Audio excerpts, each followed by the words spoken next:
La Bible nous dit ici, comme de bons dispensateurs de diverses grâces de Dieu, que chacun de vous mette au service des autres les dons qu'il a reçus. Tout ce que nous sommes, c'est la grâce. Ta beauté, c'est la grâce. Ta hauteur, c'est la grâce.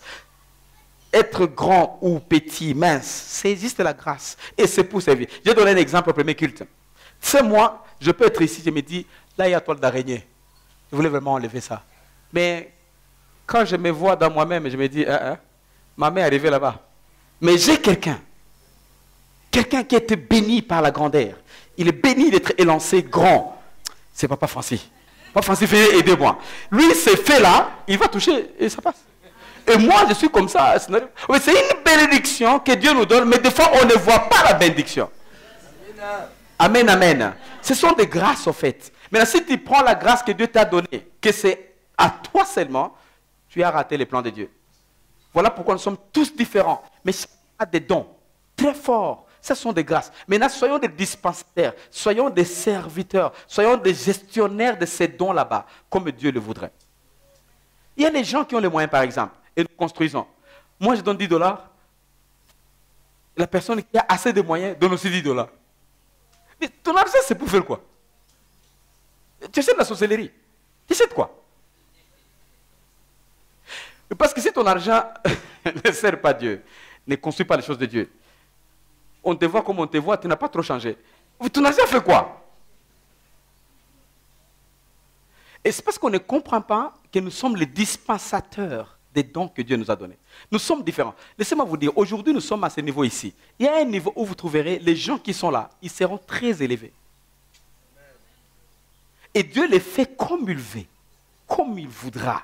Il les fait comme il veut. Moi, je me souviens des années. Je me souviens, on allait à Kawizi là-bas, où on récupérait, vous connaissez Amarante? C'est que communément les gens appellent ça lenga-lenga, Amarante. Et on dit aux voisins, on va amener ça, on va donner au lapin. On n'avait même pas un lapin à la maison. On va donner au lapin. On essaie de convaincre les gens. Lapin. Mais arrivé à la maison, on prend aussi gnoc. Je vais goûter un peu. Et c'est un peu bien. Et chante de l'autre. Je vais goûter un peu. Mais là, vous avez combien de manioc? Et là, je vais goûter un peu. Ça fait combien? Et là, je vais goûter un peu. Ça fait combien? Et on pense que tu goûtes vraiment. Mais tu ne goûtes pas. Tu veux venir avec à la maison. Quand tu prépares, tu sais, quand tu bouillis ça, il y a toute cette amertume qui part et ça reste un peu frais. Et tu ajoutes avec les amarantes pour les lapins, tu te souviens? Et ça devient tout un fou. Quand on dit ça, les gens pensent que c'est une histoire. C'est la vérité. Si vous pensez que moi je vais vous... Là où vous dites au voisin, Bunga, ni kwa nasonga, mpatie, ya tepeta.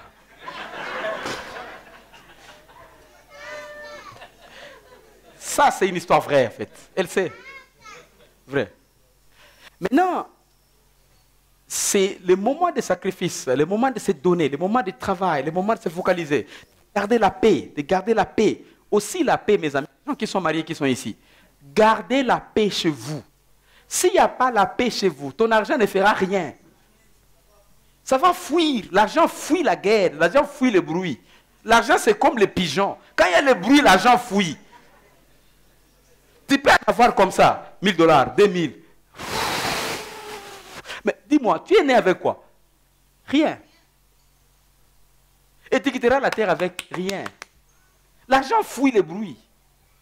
Avoir l'argent en main, c'est une grâce. Perdre l'argent comme ça, c'est très facile. Demandez les gens qui ont fait les affaires. Tu essaies d'investir si ça part. D'investir ça part. L'argent part. Moi, j'ai des témoignages personnels par rapport à ça. Quand on a monté des projets, on n'est pas trop ensemble comme ça. Ça part. Mais quand on monte, on se dit, voilà, on va monter ce projet ici. Ça marche.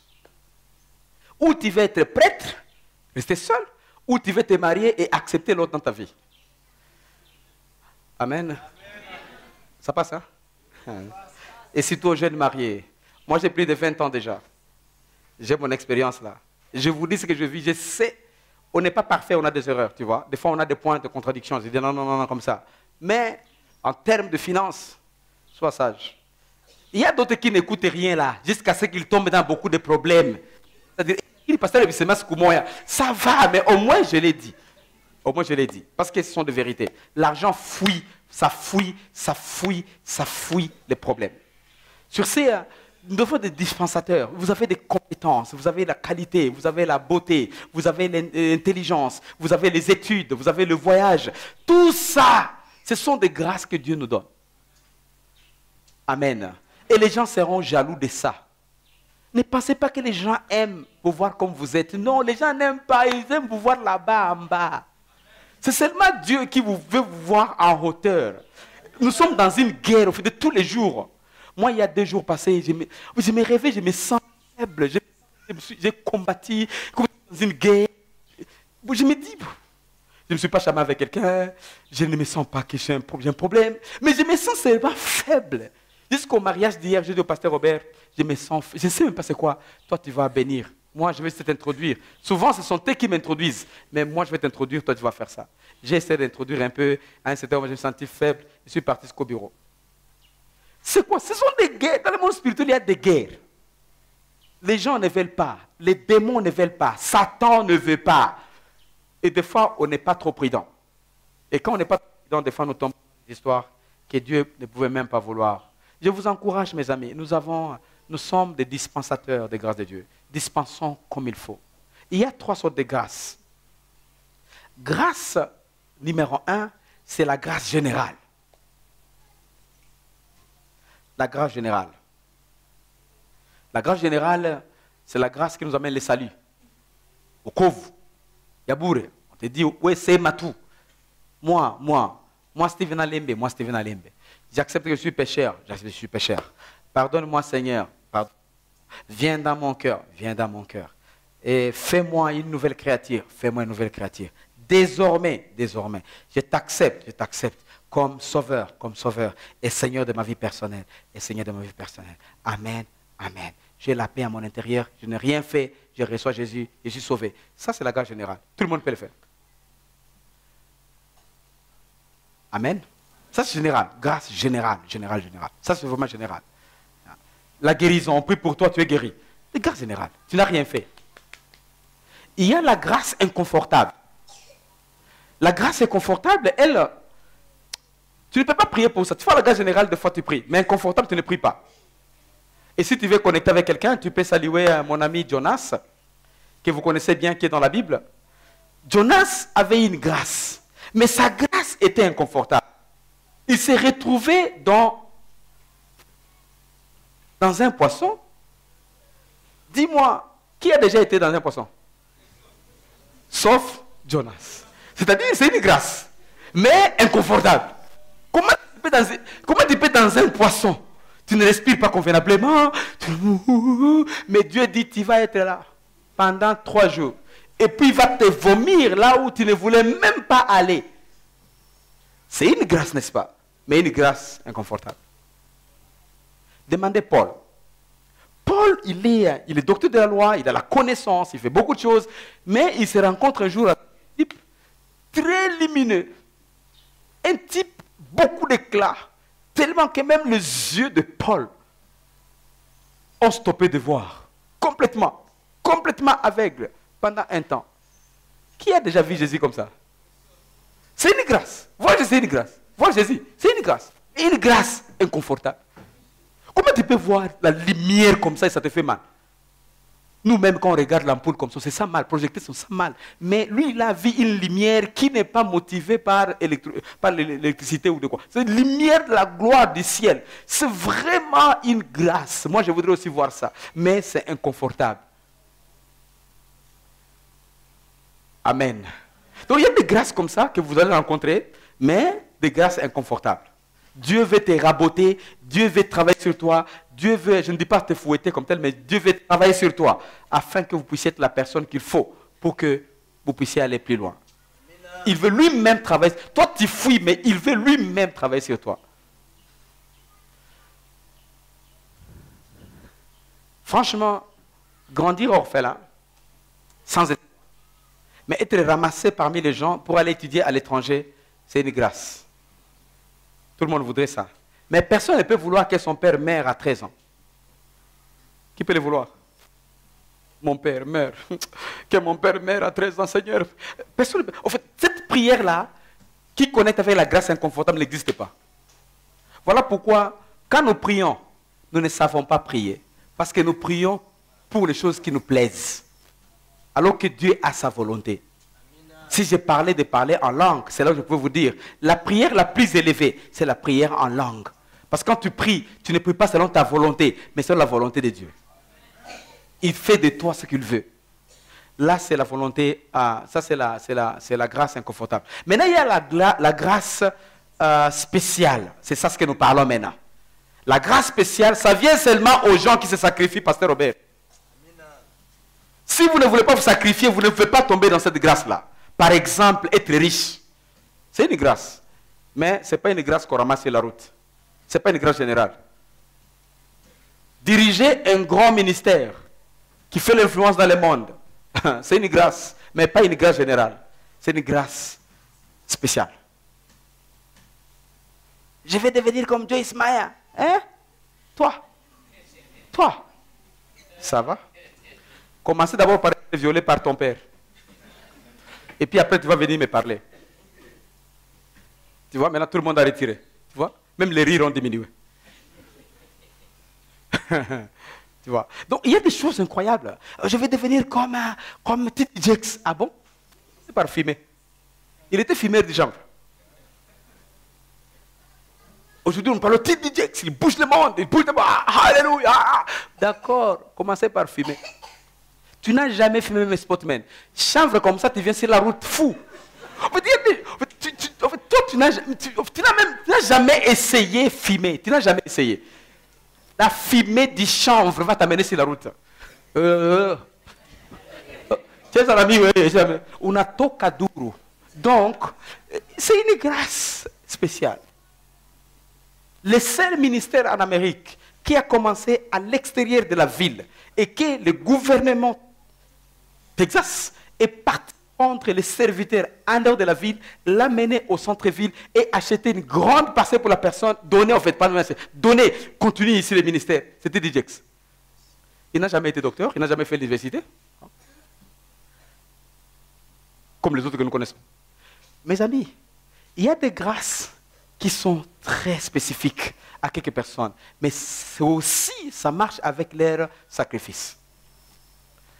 Maintenant, si nous voulons aller plus loin, tu vois, c'est facile, Seigneur, donne-moi une bonne femme, donne-moi un bon mari, donne-moi le voyage, donne-moi une bonne position, je vais être tel, Seigneur, donne-moi les enfants. Et là, c'est très pratique. Les enfants, Dieu va te donner. Mais ne t'en fais pas, ils ne tombent pas du ciel. Ils ont un chemin, comment ils viennent. Et la dernière seconde de mettre cet enfant dans tes mains, tu as un témoignage. Que les filles disent Amen. Attends, les filles ne disent rien. Amen, les filles. Amen. Vous allez voir ça. Ça va venir. Et tu sais, les mamans sont calmes. Tu vois, c'est là où les mamans disent on t'a goussé, pas le pasteur Tchapal. Non, c'est la version de vérité en fait. Il y a des choses qu'on doit écouter même à l'église pour nous aider à vivre dans la vie de tous les jours.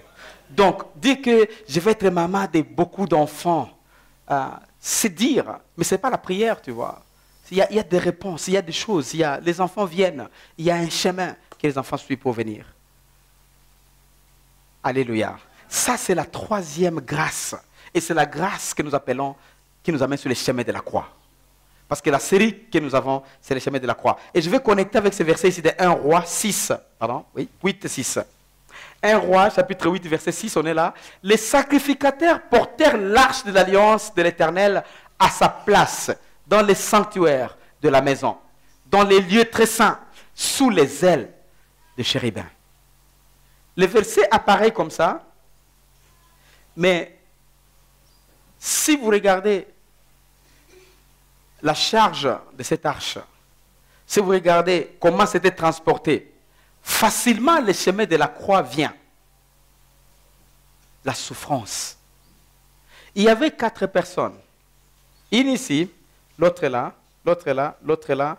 Et qui transportait ça? Mes amis, Dieu n'a jamais planifié que son arche soit tirée par terre. Jamais. Il n'a jamais planifié que son arche soit tirée par les animaux. Pourtant, les animaux tiraient les choses. Jésus lui-même a été un animal pour entrer à Jérusalem. Il n'a jamais planifié ça. Mon arche, l'arche d'alliance, c'est sur les gens. Il donnait une leçon indirecte.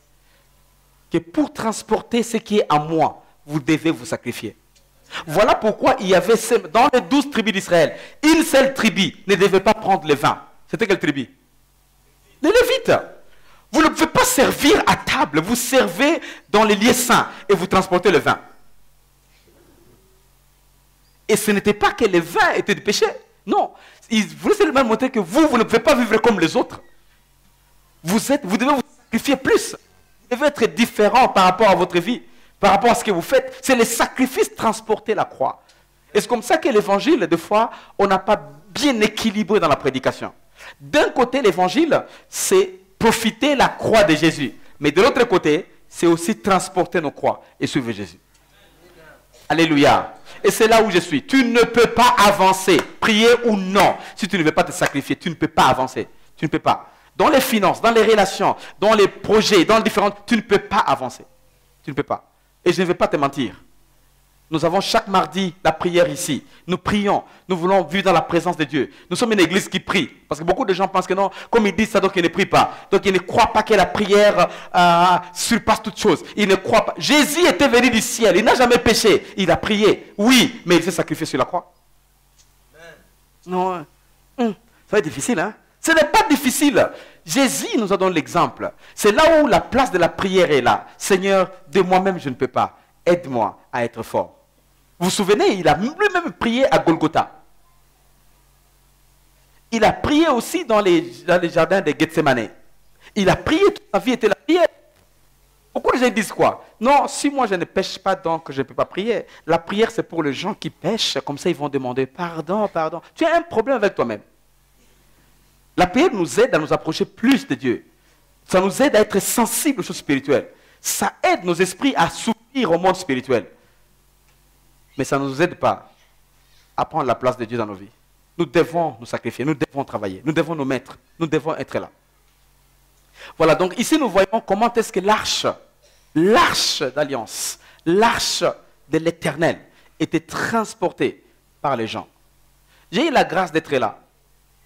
Mes amis, de là où on avait fait l'arche dans les déserts, jusqu'à Canaan, c'est plus qu'ici, Bukavu.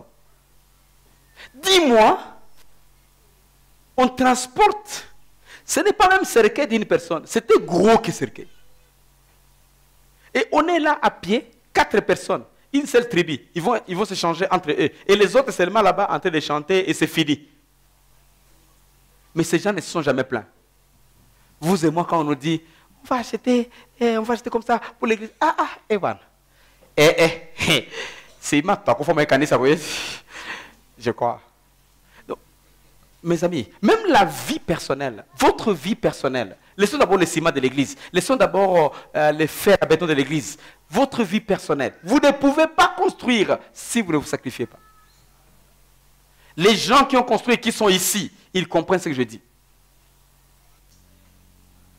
Amen. Les garçons qui sont ici, les filles qui ont des grosses ongles, des longues, excusez-moi les filles, faites attention.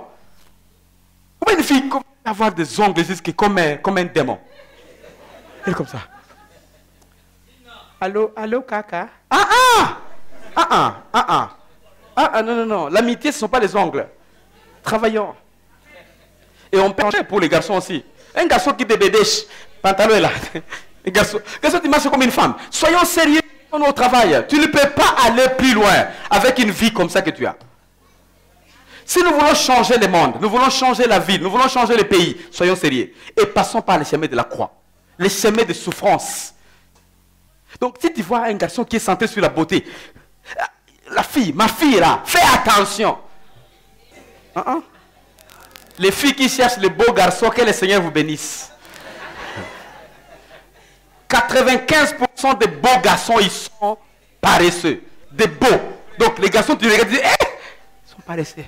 Maintenant, trouve un garçon qui t'intéresse, mais pas trop beau. Moi, je vous dis la vérité. Moi, je suis un homme, je vous dis la vérité.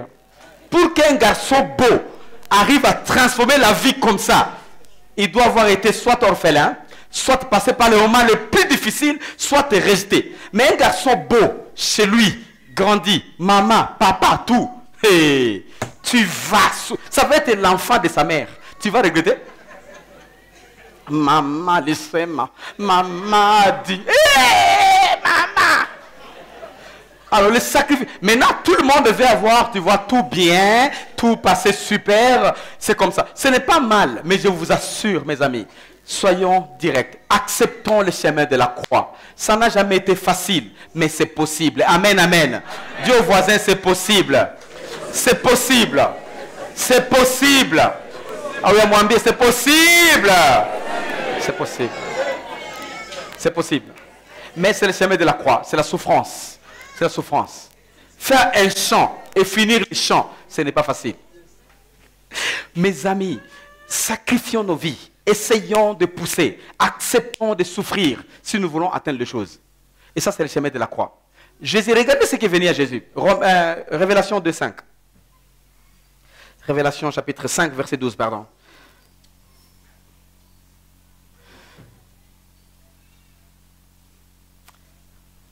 Ça, je vous introduis parce qu'on va danser un peu. La Bible dit ceci. Tu vois, la Bible dit que tout est possible à ceux qui croient, n'est-ce pas? Nous suivons les chemins de la croix, les chemins de Jésus. Mais tout n'a pas été possible pour tout le monde. Nous sommes tous des chrétiens, mais on n'a pas le même niveau, on n'a pas la même réception ou la même réceptivité. Il y a beaucoup de choses qu'on n'a pas au même niveau. Pourquoi? C'est parce que pour Jésus, c'était le sacrifice. Jésus, le sacrifice qu'il a eu, le sacrifice qu'il a fait lui-même pour sa vie, a fait ce que tout genou puisse fléchir. Tout genou, tout genou. Ça, c'est le domaine d'influence. Tu vois, pour que les gens, tu influences beaucoup de gens, il faut te sacrifier. Maintenant, si la vie va être seulement moi et moi seul, tu vas stopper ton cercle d'influence. La Bible dit que les anges, là, ils ont commencé à dire, avec une voix forte, pas même une voix, une voix forte, en disant quoi? L'agneau qui a été quoi? Non, l'agneau qui restait au salon. L'agneau qui s'est reposé. L'agneau qui mangeait. Et mayonnaise. Hein? L'agneau qui mixait les choses, au fait. La Bible dit dans Révélation 5. Immolé. Donc la personne qui a accepté de souffrir, d'être déchiré. Et la Bible dit qu'il est quoi? Il est digne. La dignité, ce n'est pas une grâce. Être digne, c'est mériter la chose. Donc, tu mérites la chose. Dans la vie de tous les jours, mes amis, tout ce que vous êtes, ce que vous avez, vous le méritez. Ça vient me dire? Donc, il ne faut pas regarder les autres avec jalousie. Non, ils sont comme ça. Ah, ils méritent ce qu'ils sont. Ils méritent ce qu'ils sont. Ah, tu vois. Moi, je connais des fois des filles, j'en ai entendu dans le passé, les filles qui disent, mais cet homme-là ne mérite pas cette femme-là. C'est ce que tu penses? Ou cette femme-là ne mérite pas cet homme-là? C'est ce que tu penses? Il se mérite. Tu ne connais pas seulement leur histoire. Ils peuvent être dans les conflits aujourd'hui, dans la mésattente aujourd'hui, mais ils se méritent. Parce que leur passé a beaucoup parlé. Amen. Amen. Les gens ne ramassent pas l'argent, les gens ne ramassent pas le travail, les gens ne ramassent pas les diplômes. Même si tu peux le faire à Kawizi ou à Kigongo ou à Nyamugo, mes amis, tu dois mériter un certain niveau. On va te mettre au boulot, on te dit fais le rapport. Tu vas faire quoi? C'est sûr que tu vas démissionner. Non, ici on me dérange beaucoup. Hein. Non, on te dit rapport, on te dit amener rapport. On ne te dérange pas. Amène les rapports. Toi tu trichais beaucoup à l'école. Tu n'étais que tricheur. La vie se mérite. Amen, amen. Amen. La vie se mérite. C'est comme ça qu'excusez-moi entre parenthèses, les Congolais, nous méritons ce que nous sommes. Nous méritons, tu vois, nous méritons ça. Et c'est comme ça que nous devons changer. Quand moi, je ne mérite pas une ville qui n'a pas de courant. Tu mérites, papa. Parce que tu es le premier voleur de câbles. Mais les câbles qui passent par chez toi, tu les coupes, tu les mets chez toi. Mais tu veux quoi? Tu veux quoi? La route qui est faite, toi-même tu brilles. Tu brilles. Et puis, il n'y a pas de route. Mais tu mérites ça. Tu mérites. Amen, amen. Nous méritons ce que nous sommes. La Bible dit que c'est sa souffrance, ce sont ses problèmes, c'est son sacrifice qui a fait qu'il soit digne. Maintenant, si vous voulez encore aller plus loin, sacrifiez-vous. Nous irons plus loin. Et c'est comme ça que je sais que ça va changer. Dis à quelqu'un, ça va changer. Ça va changer. Ça demande là-bas la tête. Ça, ce n'est pas la prière, c'est le sacrifice. Ça va changer. Alléluia. Bon, fidèle, il ne faut pas être aussi sérieux que papa. Ça va changer, c'est normal, ça arrive. Nous méritons ça. Mais ça va changer. Mes amis, essayons de nous sacrifier. Le chemin de la croix, c'est le secret des grands. Si vous ne voulez pas vous sacrifier, vous serez petit pour toujours. Et il n'y a pas une personne qui peut être négligée comme la personne qui ne veut pas marcher dans la gloire de Dieu. Même si tu étais sage combat, tu as beaucoup de conseils. On va attendre ton petit frère qui a l'argent pour aider la famille. On a réunion de famille. Le grand frère est là. On attend. Attendez un peu. Vous ne saurez pas, on attend qui? Vous ne saurez pas. À son arrivée comme ça, bouf, réunion commence. Mais est-ce qu'on attendait? Et le vieux de la famille va dire, on n'attendait personne, seulement les temps n'étaient pas prêts. Pour te valoriser un peu. Mais en réalité, on attendait les petits frères. Parce que quand on va parler de l'argent, c'est lui qui va agir. Toi, tu vas agir quoi? Avec la bouche. La bouche inutile. Non, non. On agit avec les cash. Amen, amen. On agit avec les cash. Maintenant, c'est bon, maman, c'est bien. Prenons alors ce verset ici, Marc 10, 25. Vous avez fini par la louange? Vous avez été là? Vous avez vu ça? Tu veux te louer? Moi, on ne me loue pas. Moi, on ne parle pas de moi. On va parler de toi. Tu as quoi? Nous parlons de semer de la croix. Sacrifie-toi pour changer les choses. Sacrifie-toi, mon ami. Sacrifie-toi, ma soeur. Sacrifie-toi, mon frère, pour changer les choses. C'est possible que ça change, mais ça demande le sacrifice. Ce n'est pas l'argent qui change les choses, non. C'est le sacrifice qui change les choses. Nous connaissons, il y a beaucoup de gens qui ont des moyens et qui ne font rien. Ils ont l'argent, ils ont tout, mais ils ne font rien. Comme les gens de chez nous qui ont l'adage. Vous connaissez le adage? Ce qui va là-bas, c'est ce qui est à toi. Ce qui va là, c'est ce qui est à toi. N'est-ce pas? Ah. Si tu manques tout, tu amènes ton corps. Ils ont compris, les gens qui connaissent ma langue, ils comprennent ce que je dis. Enfin, c'est honteux, en fait. C'est honteux. Et c'est comme ça que vous regardez les gens, 90% c'est la pauvreté. En fait, la pauvreté. Et la personne la plus riche a une maison qui n'est pas cimentée. Pour ne pas parler des carreaux et de l'enclos. Et c'est la honte. Et c'est comme ça que quelqu'un qui a une voiture pense qu'il a beaucoup d'argent. Parce que la mentalité de pauvreté. Enfin, tu es borgne parmi les aveugles. Tu penses que tu es comme ça. C'est comme ça qu'il faut ouvrir les yeux. Monter encore plus haut. Dieu voisin, monter encore plus haut. Monter encore plus haut. Monter encore plus haut. Alléluia. Montons encore plus haut. C'est le sacrifice qui peut faire ça. Sans le sacrifice, on n'ira nulle part. Sacrifie-toi. Les jeunes sœurs qui viennent de se marier, qui vont se marier ou qui se sont mariées, sacrifiez-vous. Ne regardez pas les habits. Ne vous comparez pas aux gens. Tu vois une autre sœur qui vient et en basé aujourd'hui, demain en super, l'autre jour en temps. Tu ne sais pas, elle est venue d'où? Et quand tu vois, tu fais l'air comme ça. Comme si tu ne voyais pas. Tu sais, Jambo Dada. Parce que tu as une vision faite. Arriver là où tu dois arriver. Tu iras seul. Jésus, il pensait que Pierre pouvait l'aider. Il a pensé que Jean pouvait l'aider. Il a pensé que Jacques pouvait l'aider. Il les a dit, aidez-moi mes amis, priez avec moi, priez avec moi. Et quand il est parti comme ça, lui-même, Seigneur, Seigneur, Seigneur, Seigneur, que cette coupe. Et il est revenu en pensant que les amis vont l'aider. En revenant comme ça, tout le monde était au sommeil. Ils avaient raison. Pourquoi? Parce que les chemins de Jésus, ce n'était pas leur chemin. Ils ont vécu le leur. Jésus devait vivre le sien.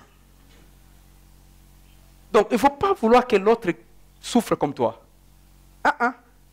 Et il ne faut pas aussi vouloir que l'autre puisse être en bonne santé comme toi. Toi, vis ta vie. Laissez l'autre. Tu veux percer, percer seul. Chacun perce seul. Amen. Amen, amen. Mais si ce n'est pas les gens ici, priez pour moi. Vous ne priez même pas pour moi. Prie seul. Avance. Regardons le verset là de quoi? De Marc. C'est là où on va atterrir. Moi, c'est ça, en fait, c'est ça ce qui m'a changé. Je viens d'une famille où il y a eu beaucoup de morts. On est grandi orphelin.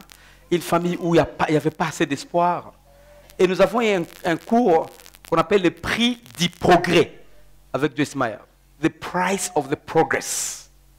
Chaque progrès a un prix. Comme chaque couronne a une croix derrière. Tu ne peux pas accéder à une couronne sans passer par la croix. Jamais. Et si tu veux y aller, tu me diras. Tu peux tomber sur l'argent. Tu as volé, tu as fait des histoires, tu as hérité d'argent, bouffe. Mais soutenir cet argent pour aller à la deuxième et troisième génération, ça demande des sacrifices personnels. Voilà pourquoi beaucoup des enfants des patrons, quand le patron meurt avec son argent. Pourquoi? Parce que ces enfants n'ont pas à la hauteur de soutenir les sacrifices que leurs parents ont vécus. Des ministères, c'est la même chose. Vous regardez à Bujumbura, il y a un grand ministère, Revival Ministry. C'est quelle église? C'est Église Vivante, tu vois, avec David Narubutse, qui était là, qui a beaucoup travaillé. Maintenant, après sa mort, c'est son neveu qui a pris le ministère pour aller avec... Il était dans l'église comme ça. Mais après un temps, il est à l'étranger. Il a commencé à mixer avec la politique. Maintenant, il est à l'étranger. Maintenant, l'église continue avec les autres. Ça demande le sacrifice, mes amis. Moi, l'histoire que je connais, c'est que l'oncle là a commencé à éliminer la femme de son oncle, donc le neveu, la femme de son oncle. Moi, j'ai vu la femme de son oncle à Kigali. Et on avait échangé, même, parce qu'il était ami à Justin. On avait beaucoup échangé. Mais si une histoire arrive, tu ne sais pas ce qui est derrière. Tu ne sais pas. Tout ministère s'est construit par les sacrifices. Tout progrès s'est construit par les sacrifices. La Bible dit ceci ici. Il est plus facile à un chameau de passer par le trou d'une aiguille qu'à un riche d'entrer dans le royaume de Dieu. C'est là où je veux vraiment atterrir. Jésus parle de choses et c'est trop intéressant. Quand vous lisez ce verset comme ça, de prime abord, regardons c'était comme ça, c'est que les riches ne doivent pas hériter le royaume de Dieu, n'est-ce pas? Les riches, eux, n'ont pas droit au royaume de Dieu. Les riches ne doivent pas entrer dans le royaume de Dieu. Comme les chameaux ne peuvent pas percer dans les trous de l'aiguille. Les riches ne peuvent pas. Mais la vérité est que le problème, ce n'était pas les riches, ce n'était pas la richesse. C'était les riches. Ce n'était pas la richesse. Dieu n'a jamais dit que la richesse n'est pas percée. C'est les riches. Et les riches, c'est son cœur. Et là, ça connecte avec Matthieu 6, 21. Je ne veux pas que vous puissiez ouvrir ces versets. Ça dit que là où il y a ton trésor, il y a ton cœur. En fait, le problème du riche, ce n'était pas son argent, c'était son cœur. Et la question que j'ai pour toi ici, où est ton cœur? Maintenant, nous avons besoin de la gloire, de la richesse, de quoi, des grandes choses. Où est ton cœur? Parce que tu te battras pour atteindre la dimension de ton cœur. Maintenant, le riche, il est là, il a son argent. Il dit, vends ça, vends ça, vends ça, vends ça, vends ça, et donnez aux pauvres, puis suis-moi. Non, non, non, toi tu veux me manipuler. Beaucoup de gens sont comme ça même aujourd'hui. Voilà pourquoi peu de gens peuvent devenir riches. Ça demande les sacrifices. Jésus voulait enseigner à ces riches là-bas. Sacrifie-toi. Donnez tout ce que tu as et viens, suis-moi. Jésus a montré exemple. Moi, je donne ma vie. Dieu, le Père m'aime parce que je donne ma vie. Mais sacrifie-toi aussi. Et c'est comme ça que mes amis, juste avant d'atterrir, comprenons que la vie de tous les jours, ça demande les sacrifices. Les chemins de la croix que nous apprenons, nous avons vu l'exemple de Jésus. Nous avons vu comment est-ce qu'il est passé par la croix. Ça ne demande pas seulement oh non et sainteté. Parce qu'aujourd'hui, nous avons beaucoup de débats. Quelques-uns disent voilà, sainteté, l'autre disent grâce, l'autre disent... Les gens se battent inutilement. Inutilement. Ce n'est pas ce qui m'intéresse. Ce qui m'intéresse, laissons tout ça de côté. Pour aller de l'avant, il faut chercher une grâce spéciale. Et la grâce spéciale demande ta force. Travailler, pousser, aller de l'avant pour tomber dans cette grâce-là. Et c'est la grâce que Noé avait. Vous avez vu l'exemple de Noé. Noé a tout sacrifié, il avait tout perdu. Tout perdu. Dans Genèse, on a vu ça. Tout perdu. Mais quand il est venu, il a commencé par construire l'autel et le chemin de la prière. Où est votre vie? Qu'est-ce que tu veux atteindre dans la vie? Où est-ce que tu veux aller? Prends juste une seconde, réfléchis un peu. Ferme tes yeux, réfléchis un peu. Qu'est-ce que tu veux avoir dans la vie? Où est-ce que tu veux aller? Tu te vois comment dans 10 ans?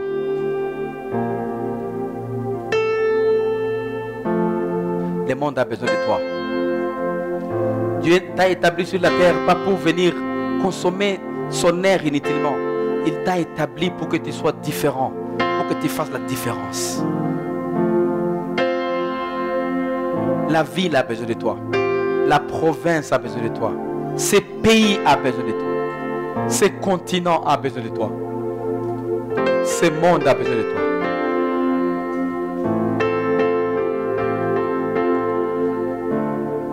Tu vas sacrifier quoi?